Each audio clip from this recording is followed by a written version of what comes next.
Saudamos os irmãos com a paz do Senhor. Anteriormente, havíamos estudado na lição 9, a eleição de Israel, e terminamos no capítulo 11, a última aula. Hoje, a nossa aula, a vida segundo a vontade de Deus, se estabelece no capítulo 12, do verso 1 ao 21. Todo o capítulo 12, portanto. Já disse, mais uma vez repito, o tema da nossa lição: a vida segundo a vontade de Deus. O texto áureo é o texto escolhido como referência para a nossa aula, Romanos 12, verso 2, que diz assim: e não vos conformeis com este mundo, mas transformai-vos pela renovação do vosso entendimento, para que experimenteis qual seja a boa, agradável e perfeita vontade de Deus. Esse é o nosso texto áureo, Romanos 12 e 2.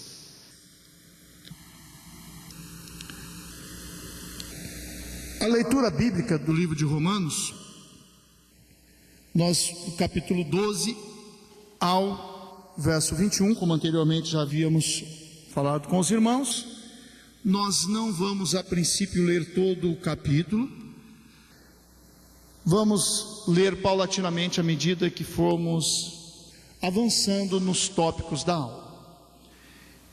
Os irmãos têm diante dos irmãos todo o esboço da aula, a princípio uma introdução, apresentação do assunto, a vida segundo a vontade de Deus, depois um primeiro tópico, a santificação revela a compreensão das misericórdias de Deus, capítulo 12, versos 1 e 2. No segundo tópico, a vontade de Deus e o serviço do cristão na obra, capítulo 12, versos 3 a 8. E posteriormente, o tópico 3, a humildade, o fervor e a beneficência, o fato de fazermos o bem, capítulo 12, verso 9 a 21, e por último, a nossa conclusão.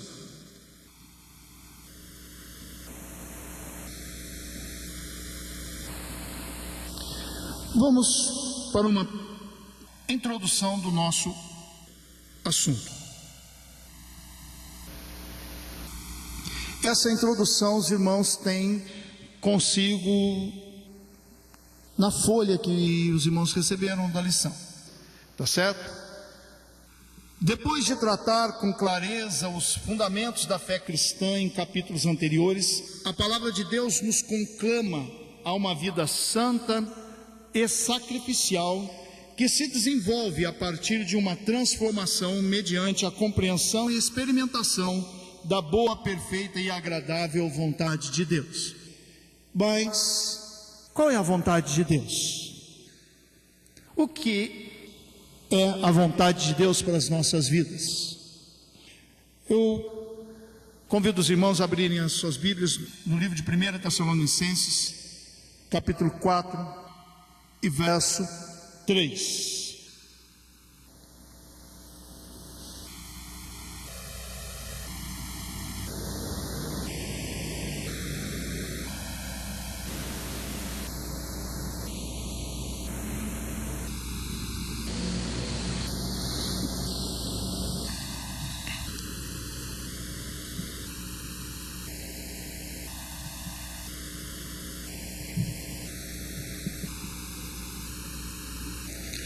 Assim está escrito. A primeira parte do verso 3. Porque esta é a vontade de Deus, a vossa santificação. Esta é a vontade de Deus.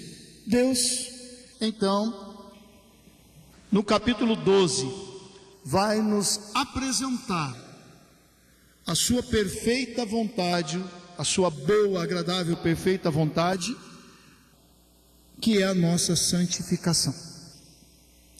Amém? Continuando ainda,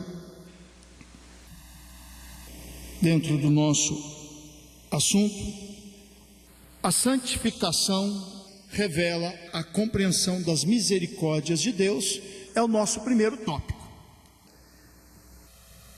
Vamos compreender o que é santificação e como ela mostra que o crente realmente entendeu o que Deus quer.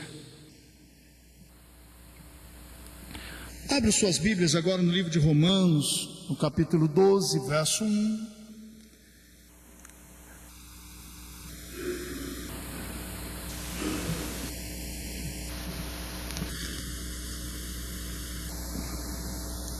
E a Bíblia diz assim: rogo-vos, pois, irmãos, pela compaixão de Deus, que apresenteis o vosso corpo em sacrifício vivo, santo e agradável a Deus, que é o vosso culto racional. E não vos conformeis com este mundo, mas transformai-vos pela renovação do vosso entendimento, para que experimenteis qual seja a boa, perfeita, agradável vontade de Deus. Esse é o verso do nosso primeiro tópico. A santificação revela a compreensão das misericórdias de Deus. Meus irmãos, as misericórdias de Deus, as bondades de Deus para conosco foram reveladas nos capítulos anteriores. Já estudamos essa bondade, essa misericórdia de Deus. Por isso Paulo, quando fala rogo-vos pelas misericórdias de Deus, ele está se referindo a essas misericórdias dantes apresentadas: fé, salvação pela fé, justificação, redenção, a santificação mesmo é apresentada no capítulo 6. São misericórdias, como a eleição também o é. São misericórdias de Deus, são bondades da infinita graça revelada a nós através de Cristo Jesus. Essas são grandes as misericórdias. Por isso Paulo diz: rogo-vos, num pedido com força, para que nós compreendamos a importância. Por isso ele fala aos rogos, tá certo? Rogo-vos, para que nós apresentemos nossos corpos em sacrifício vivos. Meus irmãos, nós acompanhamos agora pela folha dos irmãos, os irmãos estão de posse, Paulo fazendo alusão às práticas sacrificiais comuns a seu tempo. Ele diz aos rogos, convidando-nos a uma entrega completa, não aos modos de um animal que derrama o seu sangue por outros na morte, mas que vivos em consciência, por isso fala-se de um culto racional, usemos integralmente a nossa existência para a glória de Deus. No passado se fazia o sacrifício de um animal inocente, não sabia de nada, sem compreensão. Ele dava a sua vida, o seu sangue se derramava como sinal de vida mesmo derramada, oferecida a Deus em favor de alguém. Paulo, fazendo essa analogia, ele diz: agora é a nossa vez de fazermos este sacrifício de nós mesmos, mas de que forma? Morrendo, degolando-nos, derramando nosso sangue? Não, Jesus já tinha feito isso por todos nós, quando Paulo escreve isso. Paulo já disse anteriormente que Jesus tomou nosso lugar. Então, Paulo agora escreve pedindo que, aos rogos, que nós apresentemos a nossa vida em sacrifício vivo. No passado, quando se oferecia uma oferta ao Senhor, a oferta se oferecia por inteiro, em alguns momentos, em alguns casos, e ela era queimada sobre o altar e só sobravam as cinzas. Quem oferecia o cordeiro, os pombinhos, os outros animais prescritos na lei, oferecia por inteiro, totalmente. É bem certo que havia em alguns momentos a parte do sacerdote, a parte do ofertante, mas o sacrifício tinha que ser completo, o animal tinha que ser perfeito. E assim Paulo nos apresenta uma forma de cultuar a Deus.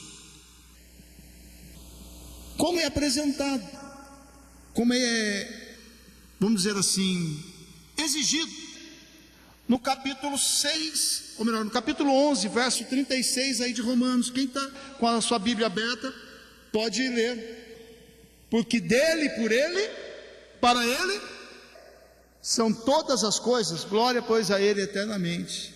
É dele, para ele, todas as coisas, integralmente.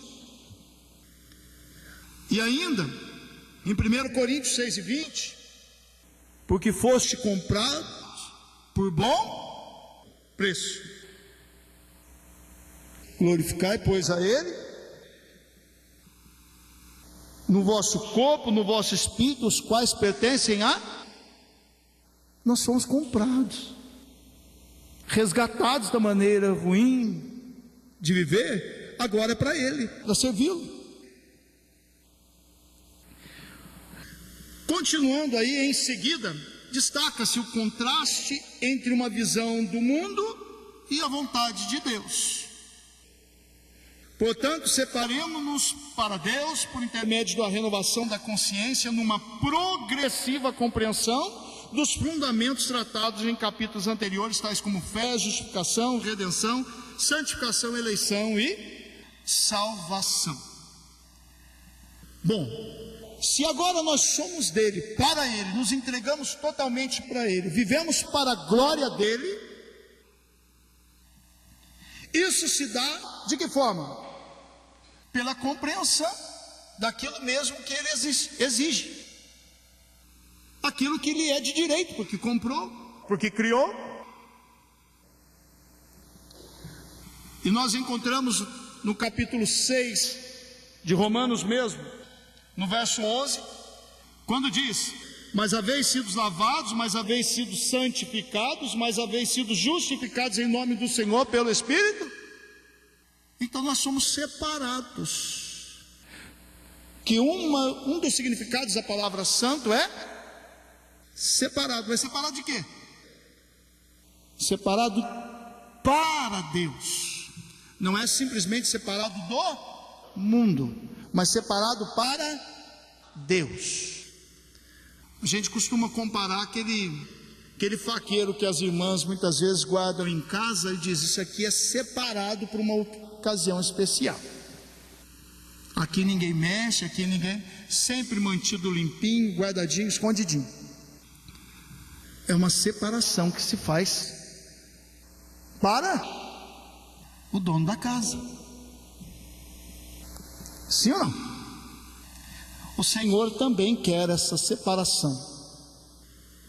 Deixemos de andar segundo o curso deste mundo e passemos a andar segundo a sua boa, perfeita, agradável vontade, que é a nossa santificação, a nossa separação.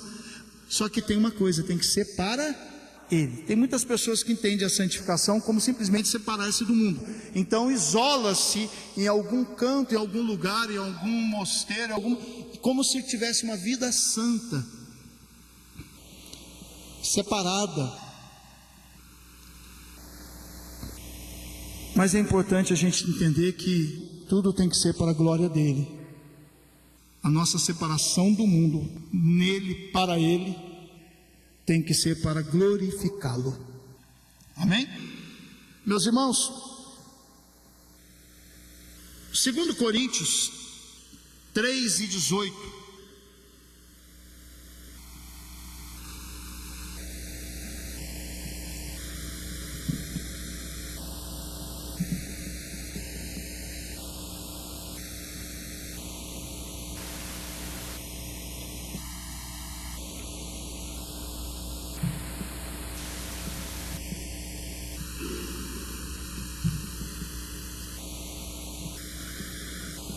Mas todos nós, com o rosto descoberto, refletindo como espelho a glória do Senhor, somos transformados de glória em glória na mesma imagem, como pelo Espírito do... Então o que é santificação mesmo?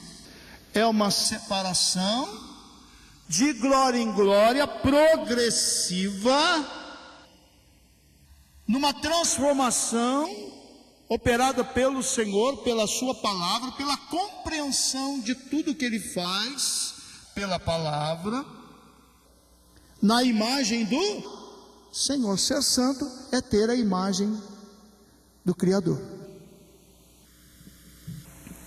E isso é progressivo.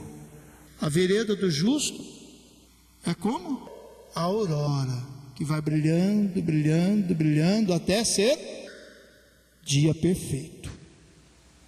Então, uma vez separados, irmão, do mundo, a vida do crente é uma progressão ascendente, não tem descidas, ascendente. Essa deve ser a vida cristã.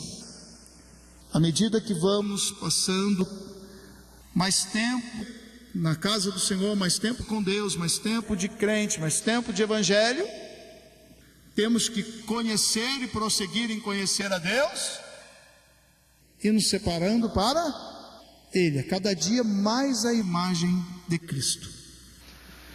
Continuando, ainda na folhinha agora, desta forma, uma vida separada para Deus o glorificará, é para a glória dele, é vontade dele, o revelará ao mundo. Ou de que maneira Deus se revelará ao mundo? É através de nós. E a Bíblia diz que o evangelho muitas vezes é blasfemado por causa dos maus crentes, mas o bom servo de Deus, o santo, glorifica o Senhor e revela o Senhor ao mundo, e trará gloriosos benefícios à comunidade em que nos inserimos, à sociedade. O crente santificado, o crente separado para Deus, o crente que tem a imagem do seu Criador, ele traz benefício à sociedade. O lugar onde tem crente é diferente. Tem que ser. Não é sal da terra? Não é luz do mundo? Nós vamos refletir a luz de Cristo, vamos salgar com a palavra, com nossa maneira de viver. Continuando ainda, faz bem a igreja do Senhor, o corpo de Cristo. Vamos ler 1 Pedro 2, versos 9 a 12.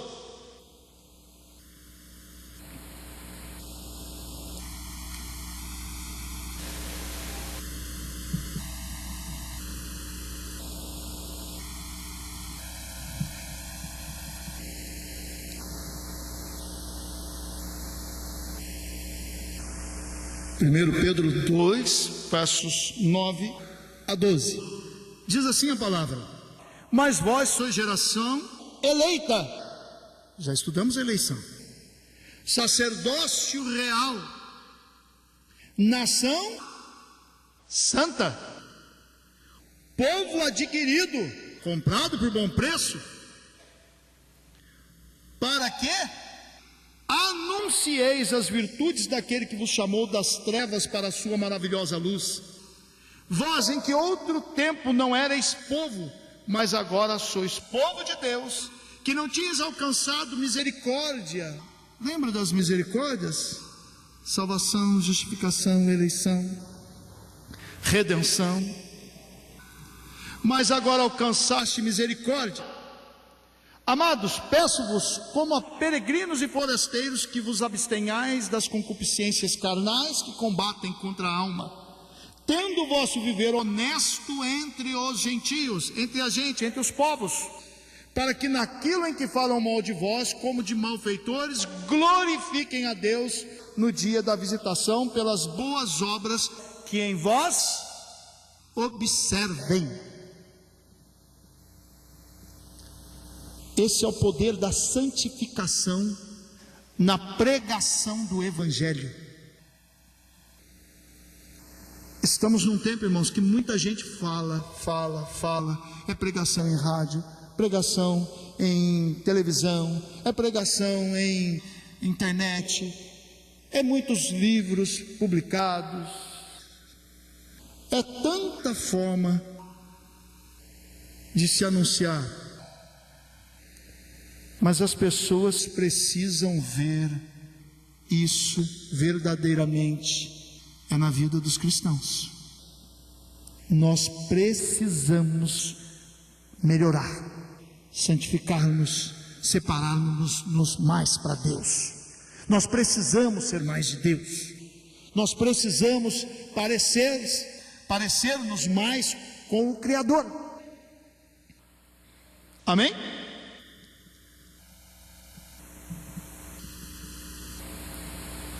Volto então ao texto inicial do primeiro tópico.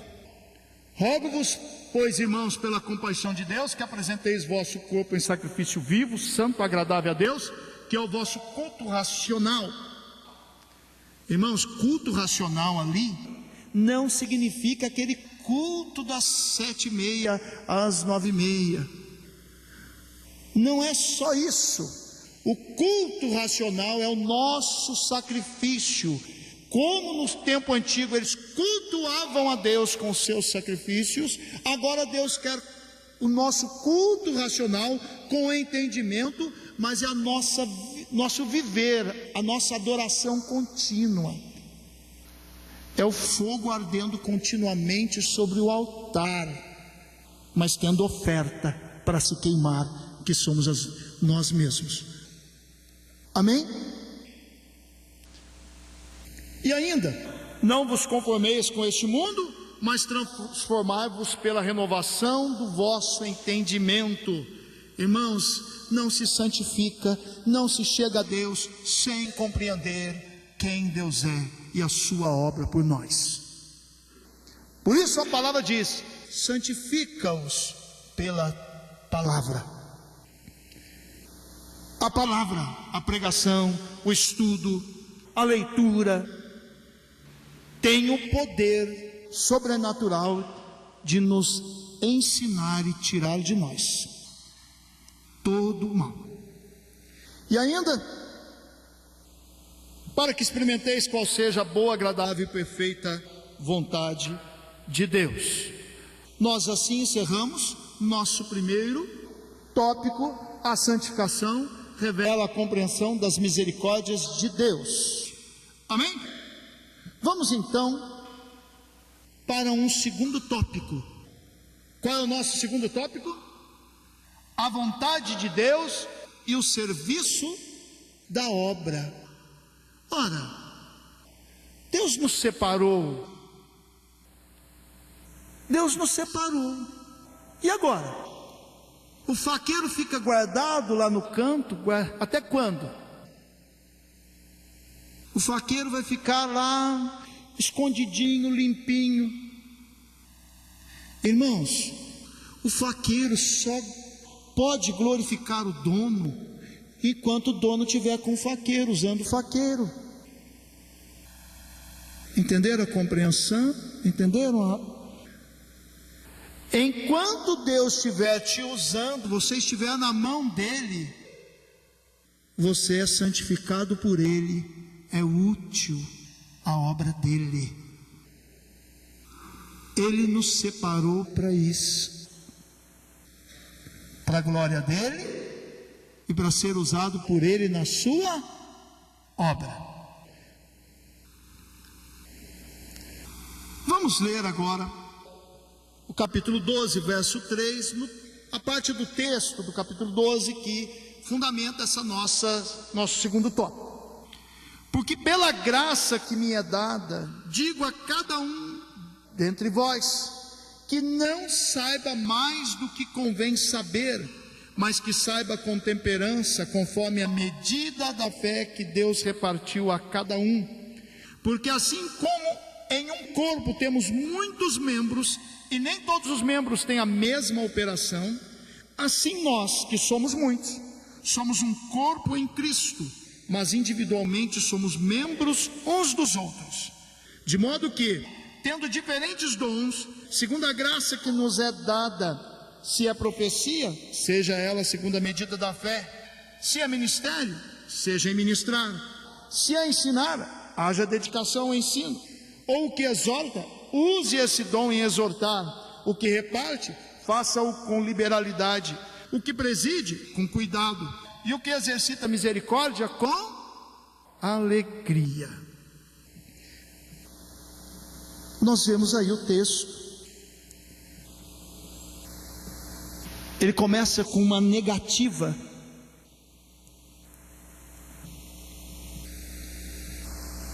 Se os irmãos observarem, no verso 3, ele começa, antes de falar do uso dos dons, das capacidades que ele mesmo deu, ele começa com uma negativa. Digo a cada um dentre vós que não saibais mais do que convém saber.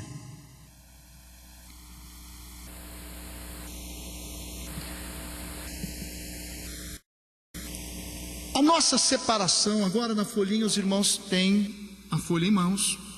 A nossa separação do mundo para o Senhor tem em um dos seus propósitos o servirmos ao corpo. Aí nós encontraremos esta mesma figura do corpo humano sendo usado pelo próprio apóstolo Paulo numa carta aos Coríntios.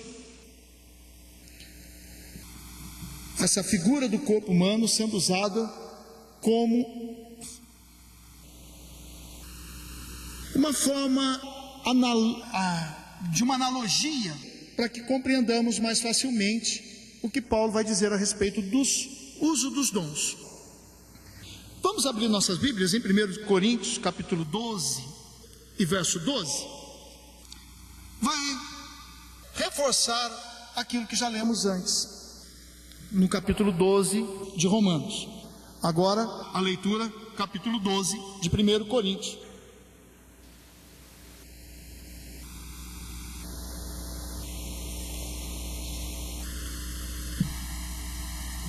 Ele diz assim: porque assim como o corpo é um, e tem muitos membros, e todos os membros, sendo muitos, são um só corpo, assim é Cristo também. O que é Cristo? Um corpo com muitos membros, já antes falado no capítulo 12 de Romanos. Olha agora o verso 27.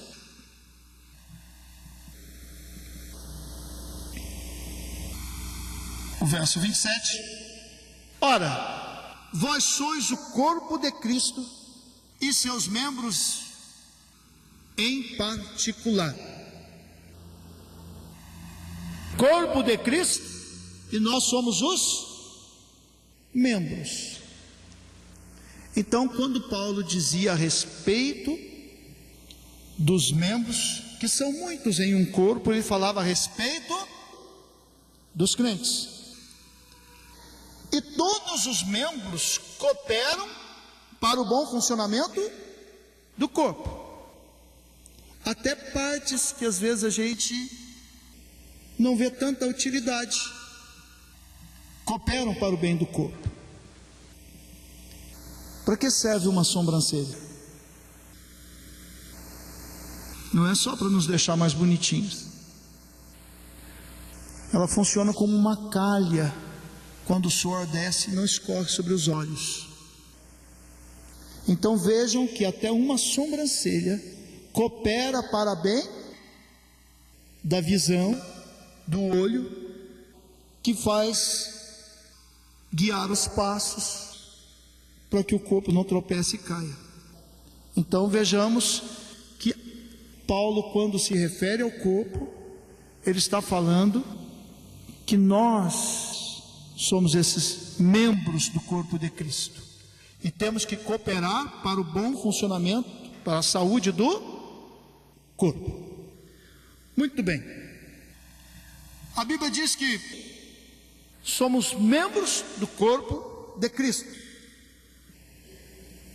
segundo a graça dada pelo Espírito de Deus, à medida da fé. Voltemos ao texto. Porque pela graça me é dada, Paulo recebe graça. Verso 4: porque assim como em um corpo temos muitos membros, e nem todos os membros, ou melhor, temos muitos membros, e nem todos os membros têm a mesma operação, assim nós que somos muitos, somos um corpo em Cristo, mas individualmente somos membros fazemos parte de um corpo. De modo que, tendo diferentes dons, segundo a graça que nos é dada, graça, bondade de Deus, se é profecia, seja ela segundo a medida da fé. Irmãos, é segundo a medida da fé, pela graça que me é dada. Vamos abrir ainda 1 Coríntios capítulo 12, verso 11. É muito importante a gente entender isso,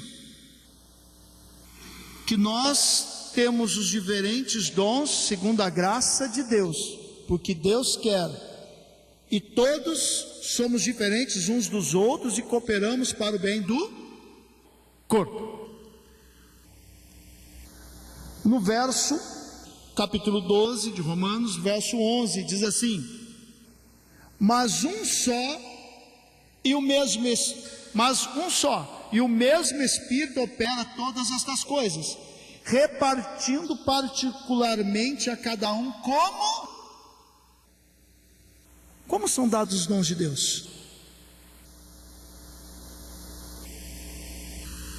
É dado como Deus quer.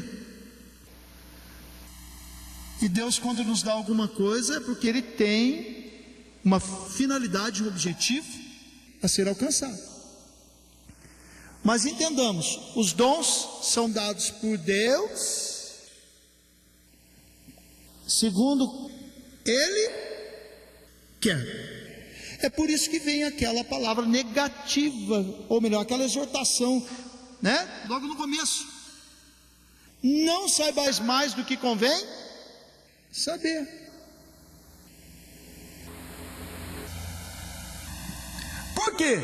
Como que Deus colocou os membros no nosso corpo, quando fez o nosso corpo?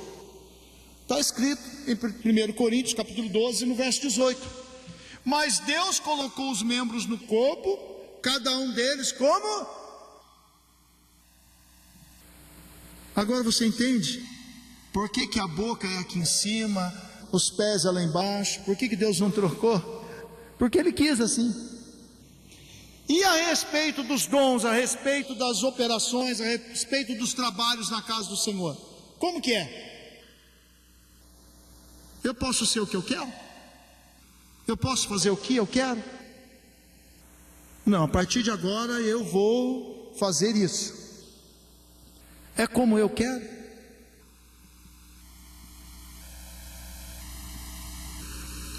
Eu tenho uma experiência muito simples nesse assunto, que um dia eu vi alguém fazendo uma obra e eu achei muito fácil fazer aquilo. Achei muito fácil. Falei, não é tão difícil, não é tão exigente. E eu tentei fazer. Eu não fiz por muito tempo aquilo, não. Mas eu conheço pessoas que fazem isso durante quase toda a trajetória da vida. Sabe o que é? Não foi chamado para ser. Aí tenta ser. Por isso que é segundo a medida da fé. E a fé é dada por quem? Por Deus. Nós estamos vendo ultimamente muita gente se propondo, se projetando a fazer coisas que não foi chamado para fazer.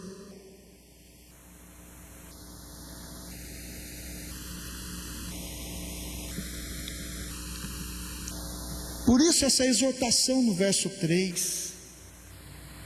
Paulo começa, antes de falar da obra, já falando de uma forma negativa: não faça o que não foi chamado para ser feito, porque isso é uma soberba, querer fazer o que Deus não chamou para fazer. E a Bíblia tem casos muito interessantes a respeito disso. Em Números, no capítulo 16 e 17, tem lá Coré, Datã, Abirão e alguns sacerdotes, e eles querem o lugar de Moisés. Por que você, Moisés, se levanta entre nós? Por que você, Moisés? Porque você, Arão, é o sumo sacerdote. Toda a congregação é santa, todos nós somos santos, filhos do mesmo Deus. Agora, por que tem que ser Moisés? Por que tem que ser você?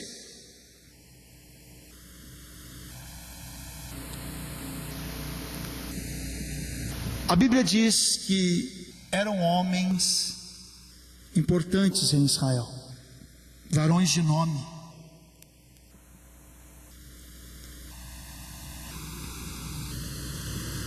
E aquilo tomou conta de todo Israel, de todo o povo. Então Deus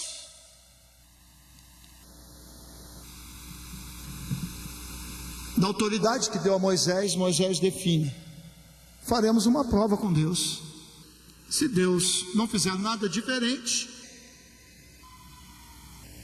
não sou escolhido por Ele. Mas antes disso, Moisés se humilha e diz: quem sou eu e quem é Arão? Nós não temos nada se não for dado por Deus. Mas eles insistem. E Deus fez algo novo. E a terra abriu e recolheu aqueles homens, Coré, Datã, Abirão, suas famílias. E os sacerdotes, todos deitaram incenso sobre o incensário e foram todos consumidos pelo fogo. Uma reprovação completa de Deus. E Arão, Moisés faz uma prova diante de todo Israel, a prova da varinha. Descasca a vara, coloca o nome de 12 homens, cada um na sua vara, cada um líder da tribo, uma de Judá, Azer, Naftali, e o nome do líder da tribo, e coloca o nome de Arão numa das varinhas. No dia seguinte, a vara está com folha, flor, fruto, sem estar plantada em lugar nenhum, numa demonstração de que a vara de Arão, que floresceu, deu fruto, era Deus quem tinha escolhido Arão. Então, irmãos, não é bom nos levantarmos contra quem Deus escolheu. Esse é um aspecto da santificação. E nem nos projetarmos para aquilo que Deus não nos chamou. Outro exemplo muito eloquente na Bíblia acontece em 2 Crônicas, capítulo 26, do verso 16 a 21, em que Uzias, um homem que foi abençoadíssimo por Deus, começou a reinar ainda menino, e Deus prosperou, enriqueceu, fortaleceu a Israel durante o seu governo, durante o seu reinado. Mas um dia ele se chega ao templo e quer oferecer sacrifícios a Deus. A Bíblia diz que ele veio para queimar incenso no altar.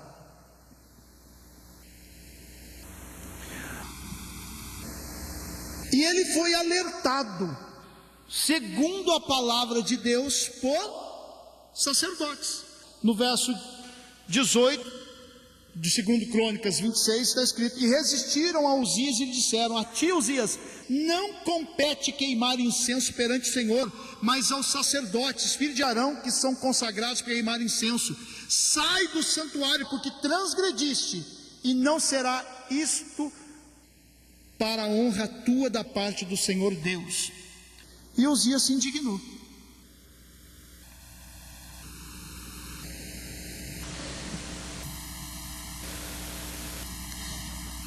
Se indignou porque queria oferecer o seu incenso. A Bíblia diz que lhe saiu uma lepra pela testa. Lepra é símbolo do pecado, né, irmãos? E ele morreu leproso. Tem muita gente se autopromovendo, irmão. Se chama de levita, se chama de pastor, se chama de tanta coisa. Tá bom? É melhor acomodarmos as coisas humildes. Amém? Em Hebreus capítulo 5, verso 4, o escritor aos Hebreus falando, porque todo, ou melhor, capítulo 5, verso 1 e 4, porque todo sumo sacerdote tomado entre os homens é constituído a favor dos homens nas coisas concernentes a Deus, para que ofereça dons e sacrifícios pelos pecados. E ninguém toma para si esta honra, senão o que é chamado por Deus como? Não seja Uzias querer tomar a honra de oferecer sacrifícios a Deus, sendo que não foi chamado. O escritor aos Hebreus, agora no Novo Testamento, vai falar a mesma coisa. Não tome para ti essa honra. Não é chamado? Então é melhor não fazer. Amém? Nós estamos num tempo, irmãos, que as pessoas pensam muito em projeção própria, pouco projeção para a glória de Deus. Tá certo? Então, essa forma exortativa, muito interessante. Mas ele também descreve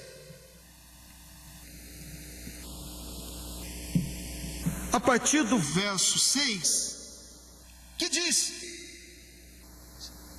de modo que tem diferentes dons segundo a graça que nos é dada, se é profecia, seja ela segundo a medida. Se você é chamado a profecia, profetize segundo a medida da fé que Deus te deu. Agora, por favor, às vezes a gente fica só preso no caso da profecia, né? Se você é chamado a uma obra evangelística, evangelize. Se você é chamado a pregar, pregue. A cantar, cante. A limpar a igreja, limpe. A ser o porteiro, seja porteiro. Faça o que Deus te chamou para fazer. Bom, Nilson, mas ninguém vê. E quem vê o coração? Alguém vê o coração? Quem dispensa o seu coração? Deus não te dispensa, ainda que você não seja visto, ainda que você não receba honra alguma, ainda que não, pode saber, lá no céu Deus vai te reconhecer, não por causa da importância sua perante os olhos humanos, mas por causa da sua importância no corpo. Já pensou sem esse punhado de pelinho chamado sobrancelha? Sobrancelha é importantíssima. A unha, os dedinhos, o minguinho. Amém? Continua. Se é ministério, seja se é chamado pastor, se é chamado ministro, se é chamado dirigente, dirija. Faça. E não faça com medo, não. Não pode se ensoberbecer, se orgulhar, ostentar-se a si mesmo, mas não deixe de fazer. Faça mesmo. Faça de verdade. Se é para fazer, faça bem feito, se esforce. E quanto mais for trabalhando, melhor fica. Não é? É assim a nossa profissão. Quanto mais tempo vai passando, a gente vai ficando melhor. Faça. É para a glória de... Porque nele, por ele, para ele, são todas as coisas. Você está no corpo dele, membro dele, atuando para o corpo dele, que é a igreja, glorificando a ele. E quem ensina? Haja dedicação ao... Irmãos, haja dedicação no dom que você foi chamado para você fazer, para trabalhar, no lugar que você foi colocado por Deus. Tenha dedicação. Irmão Nilson, mas eu fui chamado para ensinar. Então estude, haja dedicação. Eu fui chamado para profetizar. Então haja dedicação nisso. Como? É oração, busca de Deus, comunhão com Deus. Irmão Nilson, eu fui chamado para pastorear. Ótimo, dedicação. Dê a sua vida ali naquele trabalho. Mas irmão Nilson, eu fui chamado só para varrer a igreja, para fazer o café dos irmãos. Amém. Faça da melhor forma possível. Faça o melhor café que você conseguir fazer. Dedicação envolve tempo, envolve preparo. Dedicação envolve negar-se a si mesmo, oferecer-se em sacrifício. Isso é santidade. Tá certo? Irmãos, tem muita gente que é dedicado a si mesmo. Ele faz a obra por causa dele mesmo. A dedicação tem que ser total a Deus. Continua indo. O que exorta? Usa o dom e exortar. Continua usando seu dom, irmão. Amém? Use o que você tem. Irmão Nilson, mas é tão... Irmão, não espere ser reconhecido por ninguém. Quem te chamou foi Deus. Irmão Nilson, mas não gostam do jeito da minha ferramenta. Não interessa, irmão. Você está na obra de Deus, é para a ferramenta na mão dele. Se o garfo está na mão do Senhor, que seja usado pelo Senhor. Ah, mas Edmir, eles não gostam. Irmão, quem tem que gostar de você é Deus. Quem tem que te aprovar é Deus. Amém? Então vamos seguindo. O que reparte, faça com liberalidade. O que é liberalidade? É liberal. Chamou você para pregar, para ensinar, para profetizar, para orar, para limpar, para trabalhar. Se é um lugar seu, faça, irmão, bastante. Seja como Paulo diz: me consumirei e me deixarei ser consumido. Estou inteiro. Liberalmente. A gente vê hoje que falta liberalidade em alguns que fazem a obra, né? É tão liberal que cobra um valor bem expressivo para fazer alguma coisa. Outros falam assim: se o pastor não fizer desse jeito, eu não faço. Só vou fazer tal hora, na hora boa. Nós estamos fazendo o que com isso, irmão? Com liberalidade? Vai, irmão. Liberalidade.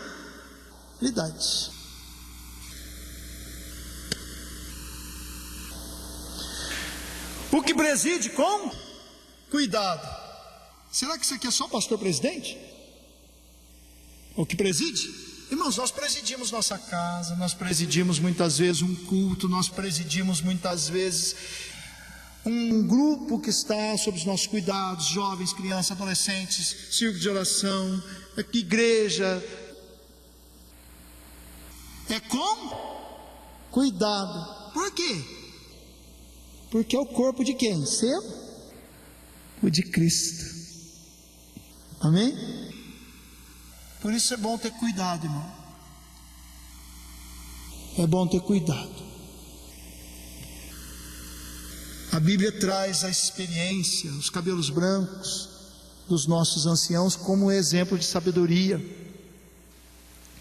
Os irmãos já perceberam como os idosos, pelo menos aquele que é sábio, ele cuida do corpinho. Está frio, coloca a blusa, precisa de um cachecol, coloca, não fica em corrente de vento, quando vai descer, com mais cuidado. Hein? Será que não é o Senhor ensinando pelo corpo que nós temos que cuidar do corpo, agora dele, com a sabedoria? É cuidado, amor. E o que exercita misericórdia com alegria. Irmão, a pior coisa do mundo é ver gente servindo ao Senhor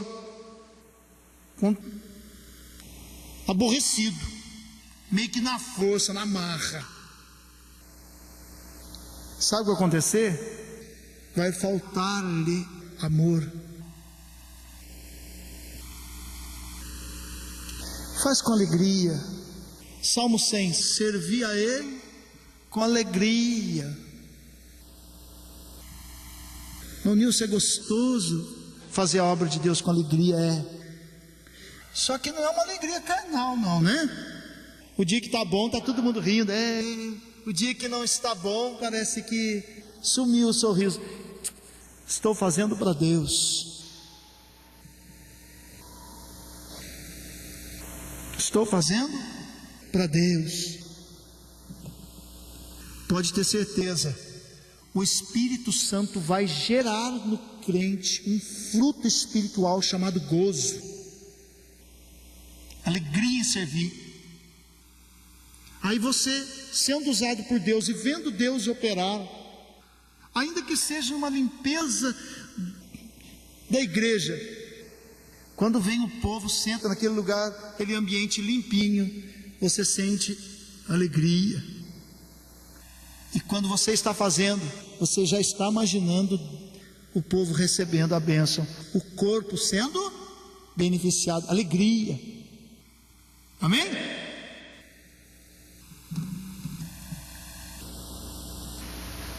Por último, eu queria deixar para os irmãos 1 Coríntios 12 e 31, que diz assim: portanto, procurai com zelo os melhores dons, e eu vos mostrarei um caminho mais excelente. Ainda que eu falasse a língua dos homens e dos anjos e não tivesse amor, seria como um metal que soa, como um sino que tine. Ainda que tivesse o dom de profecia, conhecesse todos os mistérios e toda a ciência, ainda que tivesse toda a fé, de maneira que transportasse os montes e não tivesse amor, ainda que eu realizasse maravilhas de transportar montes, profetizasse, falasse línguas dos anjos, dos homens, sem amor, Deus não é amor? Ele não está em nós? Então faça por amor. Aí tem dedicação, tem liberalidade, aí tem vontade, dedicação, tem tudo.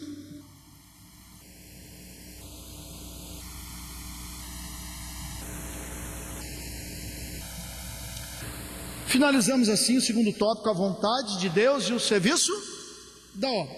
O terceiro tópico agora, a humildade, o fervor e a beneficência. Vai do capítulo 12, do verso 9 a 21.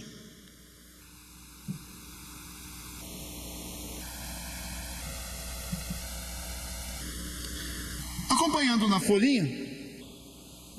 Tópico 3. O servir a Deus, a exemplo de Cristo, requer humildade. João 13 trata daquele momento em que Jesus lava os pés dos discípulos. E ele fala numa lição muito simples para os discípulos: quer ser maior? Seja menor. Quer ser maior? Seja menor. Como eu vos fiz, façais vós uns aos outros. Em Filipenses capítulo 2, do verso 1,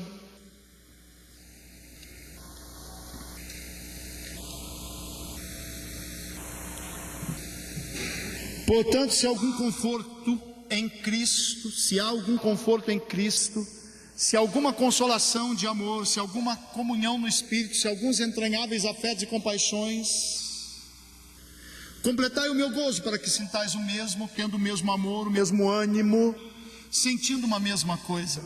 Nada façais por contenda ou por vanglória, mas por humildade. Cada um considere os outros superiores a si. Por isso é serviço da obra, é servir.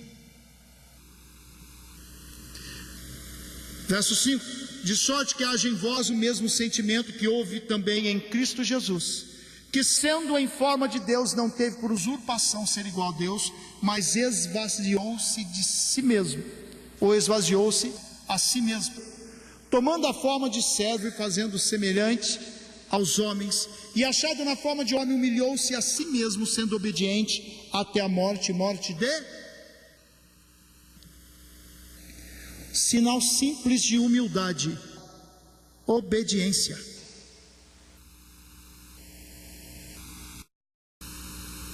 Simples sinal de humildade, obediência. Estamos obedecendo? Às vezes, para conseguirmos alguma coisa na obra, parece que custa tanto aos nossos pastores.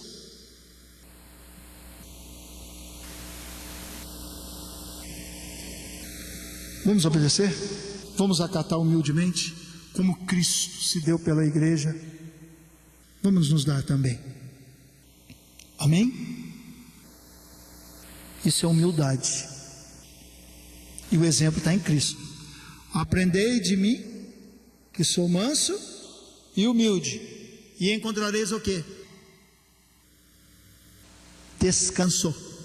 Tem muita gente atribulada, porque precisa aprender o caminho da humildade.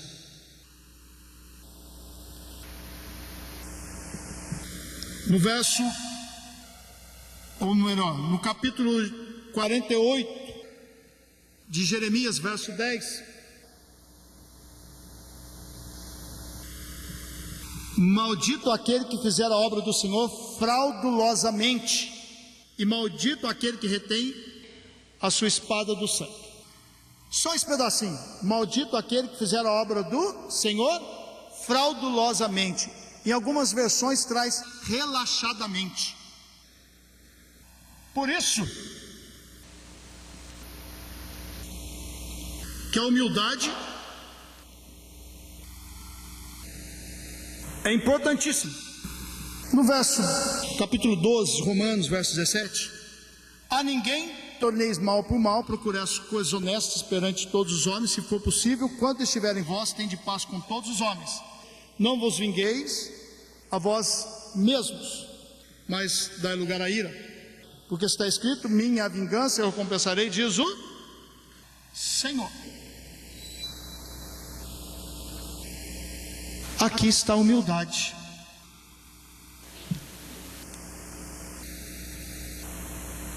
A ninguém torneis mais mal por mal, procurei as coisas honestas perante os homens.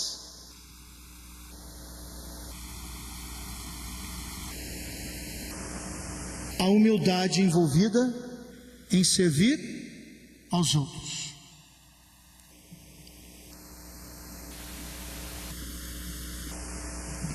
Meus irmãos, ainda, a oração perseverante.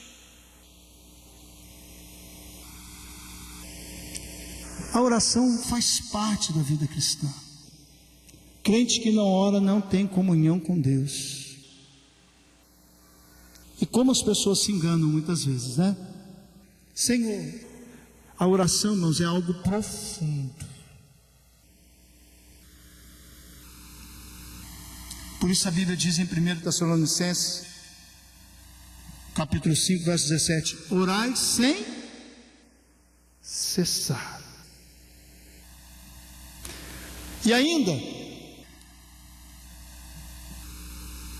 a palavra nos ensina o amor fraternal.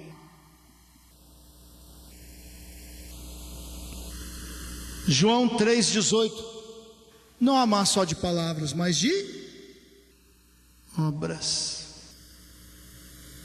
Irmãos, amar de obras não é só dizer vai com Deus. Nós precisamos empenhar mais. Esses dias ainda ouvi uma história de um irmão que falou assim: rapaz, eu estou com saudade daquele tempo que o povo falava assim, eu senti de Deus de te fazer isso.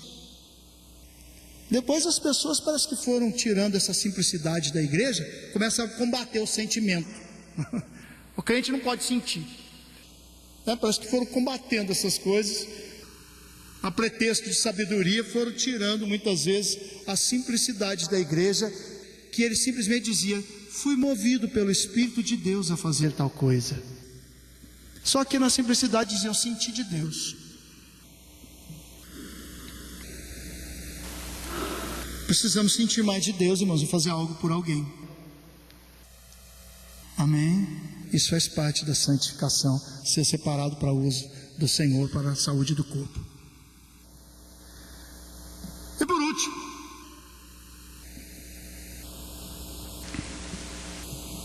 a ninguém torneis mal por mal. Irmão, no trabalho do Senhor, no serviço do Senhor, nós vamos encontrar alguns espinhos,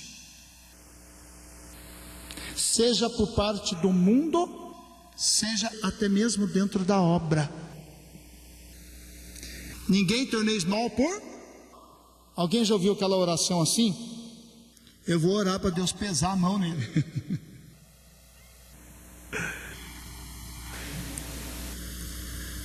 Eu vou pedir a vingança de Deus. E às vezes ele usa o quê? Uma palavrinha no lugar de vingança. Eu vou pedir que Deus faça justiça. Mas justiça ele já escolheu qual que é. É a vingança.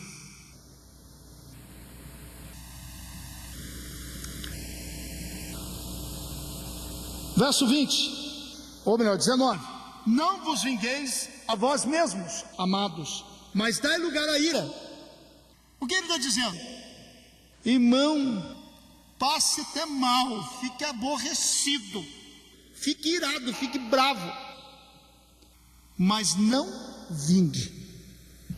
Em outra palavra também diz: não deixar o sol se pôr sobre a ira. A ira é uma liberdade que Deus nos concede por pouco tempo para não pecarmos, mas não é para vivermos irado, porque a ira se abriga no coração do tolo, diz a palavra. Meus irmãos, porque está escrito: minha é a vingança, eu recompensarei, diz o... Mas ele me fez mal, meu Deus. Olha o que eu recomendo, o verso 21. Portanto, se o teu inimigo tiver fome, dá-lhe comer, se tiver sede, dá-lhe de beber, porque fazendo isso amontarás brasas de fogo sobre a sua cabeça.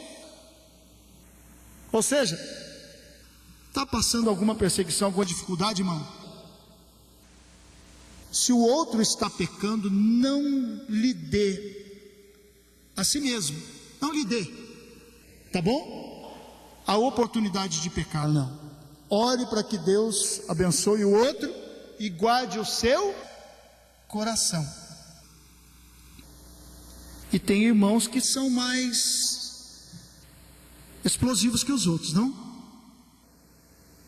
Sim ou não? Você tem que orar mais, irmão, nesse sentido. Amém? Tem gente que ele tem um senso de justiça muito grande dentro dele. Só que a justiça é feita pelo Senhor. Minha é a vingança, deixa comigo. É Deus falando.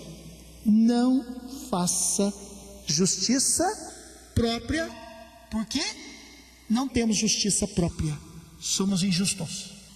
Deus olhando para a terra não viu um justo sequer. A justiça nossa é outorgada por Deus. Então temos que viver a vontade dele. E a vontade dele é o quê? Não faça nada. Quando sofrer alguma situação de dificuldade, uma perseguição, peça para Deus guardar o seu coração primeiro. O outro já está errado, você não precisa ser mais um. Bom, 1 Pedro 3:8 diz assim: e finalmente sede todos de um mesmo sentimento. Isso é humildade também. Compassivos, com paz, amando os irmãos, entranhavelmente misericordiosos e afáveis, comunicáveis, não tornando mal por mal, ou injúria por injúria, antes, pelo contrário, bem dizendo, sabendo que para isto foste chamados, para que por herança alcanceis. Nós somos chamados para quê mesmo? Bem dizer. Bem dizer. E finalizando,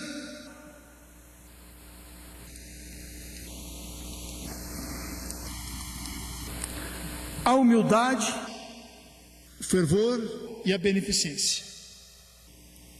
E o capítulo se completa como?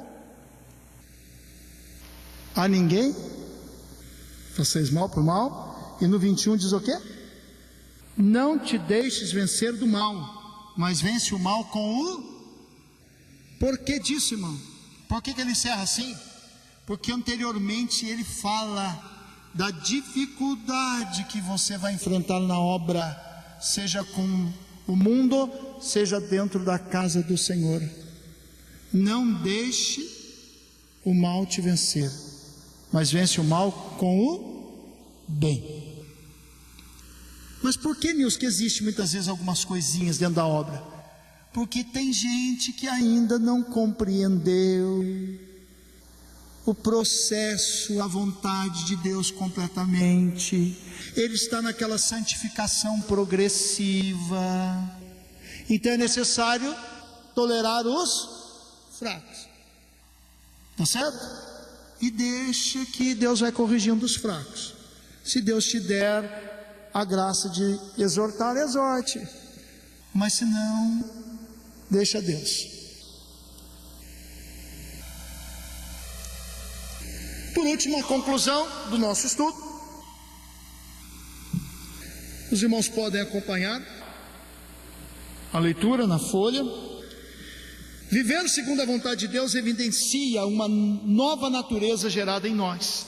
A nossa união com Ele, bem como a sua glória e o amor manifestado aos homens pelo perfeito sacrifício de viver segundo a vontade de Deus, glorifica ao Senhor, manifesta o amor de Deus ao mundo e a sua vontade para nós. Amém? Assim nós terminamos o capítulo 12.